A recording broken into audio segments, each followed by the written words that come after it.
Shalom saudara, apa kabar? Saya harap semua dalam keadaan baik. Mari mengawali hari kita datang dalam kerinduan kepada Tuhan.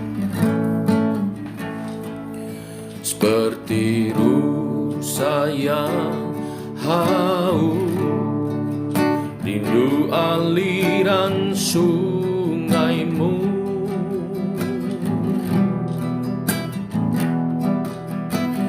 Hatiku tak tahan menunggumu.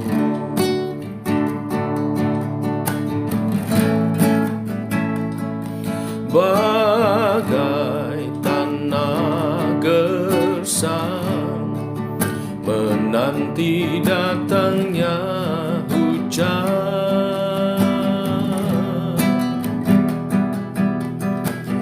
Begitu pun jiwaku, Tuhan.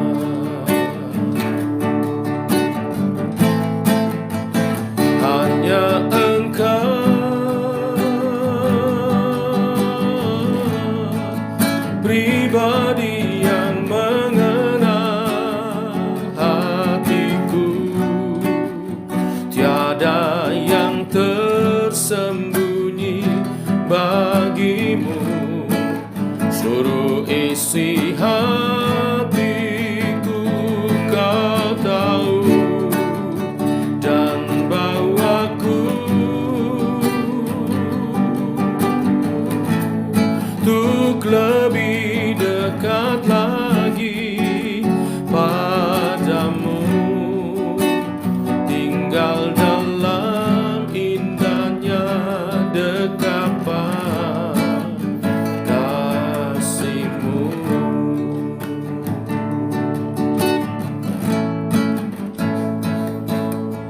Bagai tanah gersang menanti datangnya hujan,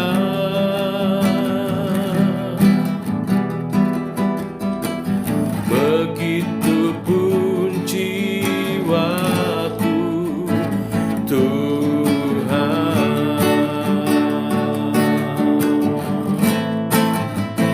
Hanya Engkau pribadi yang mengenal hatiku. Tiada yang tersembunyi bagimu. Seluruh isi hatiku Kau tahu, dan bawaku untuk lebih dekat lagi padamu, tinggal dalam indahnya dekapan kasih-Mu.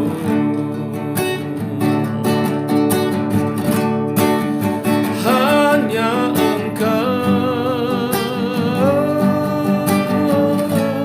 pribadi yang mengenal hatiku. Tiada yang tersembunyi bagimu. Seluruh isi hatiku Kau tahu, dan bawaku untuk lebih dekat lagi padamu, tinggal dalam indahnya dekat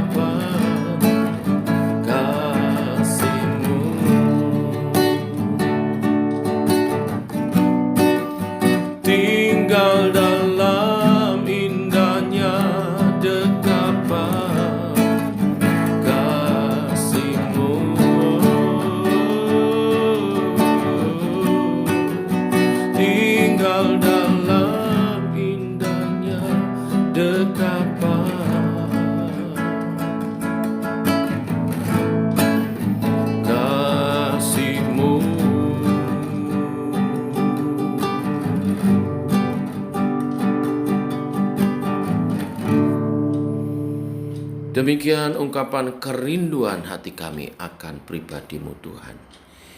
Karena di dekat-Mu ada kasih sayang, ada kekuatan, ada segala yang baik. Bahwa kami selalu dekat pada-Mu Tuhan. Dalam nama Tuhan Yesus kami berdoa, sebentar kami renungkan firman-Mu. Amin.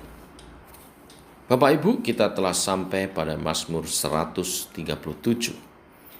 Ada 9 ayat, kita baca keseluruhannya. Di tepi sungai-sungai Babel, di sanalah kita duduk sambil menangis.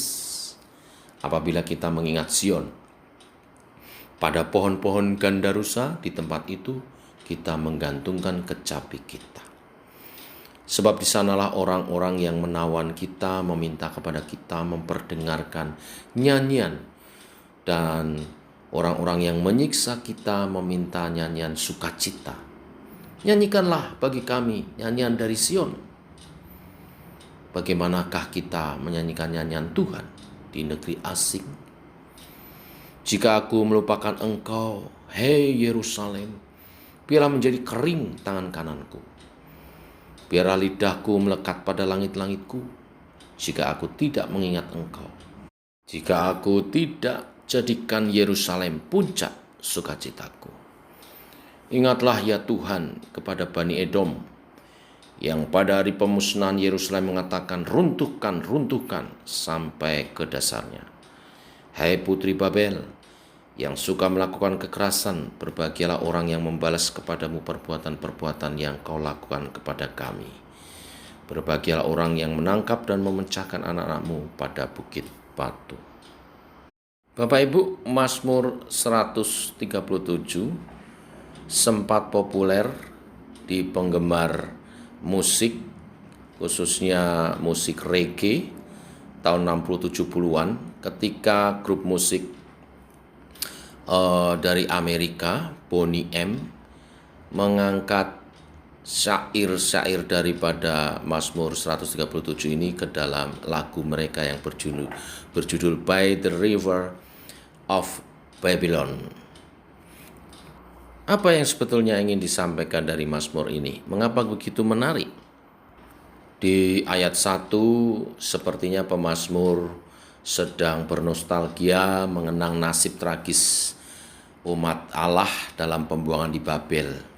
Saat itu mereka duduk di tepi sungai Babel, mungkin sungai Efrat dan Tigris yang dimaksud, sambil menangis karena teringat akan Sion, Yerusalem. Mereka menggantungkan kecapi mereka di pohon gandarusa sambil terlalu rindunya sampai menangis. Lalu di ayat 3 terjadi situasi yang sangat kontras. Ketika mereka sedih menangis karena rindu akan tanah kelahiran dan Yerusalem sebagai kota Allah, mereka diminta menyanyikan lagu sukacita oleh penindas atau penjajah orang-orang Babel. Disinilah kepedihan dan kesedihan menjadi-jadi. Mereka sedang berduka tetapi dipaksa untuk menyanyi sukacita. Satu situasi yang tidak mudah. Apalagi kalau kita memahami mereka dipaksa untuk memperdengarkan nyanyian dari Sion.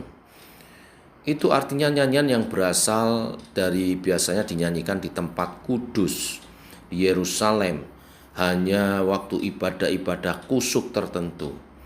Bagi orang Israel, nyanyian di tempat kudus hanya boleh dinyanyikan di tempat kudus di Bait Allah. Tidak bisa dan tidak boleh dinyanyikan di sembarang tempat.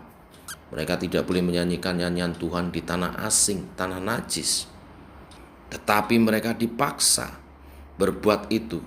Jadi terjadilah penindasan berlapis-lapis, baik secara fisik maupun secara rohani sekaligus. Di dalam keadaan yang demikian menyedihkan tertindas, ada sesuatu yang indah di sana. Muncul semacam nasar ya, atau komitmen di ayat 5 dan 6. Jikalau aku melupakan engkau, hai Yerusalem, biarlah menjadi kering tangan kananku. Biarlah lidahku melekat pada langit-langitku. Jika aku tidak mengingat engkau, jika aku tidak jadikan Yerusalem puncak sukacitaku. Ada dua hal di sini. Yang pertama, menjadi kering tangan kanan. Apa maknanya? Tangan kanan kalau dipotong itu sama dengan tidak bisa bekerja. Berarti tidak dapat makan, artinya kematian. Lalu lidah yang melekat di langit-langit, itu sama juga akses untuk makanan masuk ke dalam kerongkongan ke mulut juga tertutup. Itu artinya kematian. Seakan pemazmur ingin bernasar bahwa kalau sampai dia melupakan Yerusalem, itu adalah karena kematian. Dia mau selalu ingat kepada Yerusalem, karena di Yerusalemlah ada bait Allah, ada hadirat Tuhan. Sedemikian rupa kerinduan pemazmur akan Yerusalem. Bahkan dia berkata sebagai pusat sukacitanya. Apakah kita merindukan hadirat Tuhan, rumah Tuhan sedemikian rupa untuk datang beribadah? Semoga kita semua demikian. Nah, bagian terakhir ayat 7 dan 9 ini dia biasanya tidak dipakai dalam liturgi-liturgi ibadah, karena di dalamnya di sana ada semacam dendam yang ingin membalas apa yang dilakukan dua bangsa di situ disebut Edom dan Babel. Nah, pembalasan jelas bertentangan dengan pengajaran daripada Tuhan. Bangsa Edom adalah bangsa yang ikut membantu Babel saat menghancurkan Yerusalem. Mungkin Edom menghendaki penghancuran itu. Lalu Babel bangsa yang penuh dengan kekerasan. Pemazmur berharap ada pembalasan yang kejam bagi mereka semua. Dan ini bertentangan dengan ajaran kasih Tuhan Yesus. Ketika Petrus memakai kekerasan dalam peristiwa penangkapan Yesus di Taman Getsemani, Tuhan meminta Petrus agar tidak memakai pedangnya, sarungkan pedangmu, sebab itu akan mendatangkan mata rantai kekerasan yang berkepanjangan. Dari salib Kristus, Tuhan mengajarkan kita cinta kasih dan pengampunan atas mereka yang menyebabkan kesengsaraan dan penderitaan kita.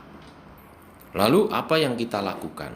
Kita bisa naikkan doa memohonkan belas kasihan daripada Tuhan kepada mereka yang berbuat jahat dan memusuhi kita. Karena bagi para musuh kita juga, mereka pun membutuhkan kasih karunia daripada Tuhan agar dapat diselamatkan. Tuhan memberkati. Mari kita berdoa. Bapa, kami mengucap syukur buat hari yang baru, hari yang limpah dengan berkat-Mu. Cukup bagi kami semua. Ajar kami hidup seturut kebenaran firman-Mu, supaya janji-janji berkat yang menyertainya digenapi atas hidup kami.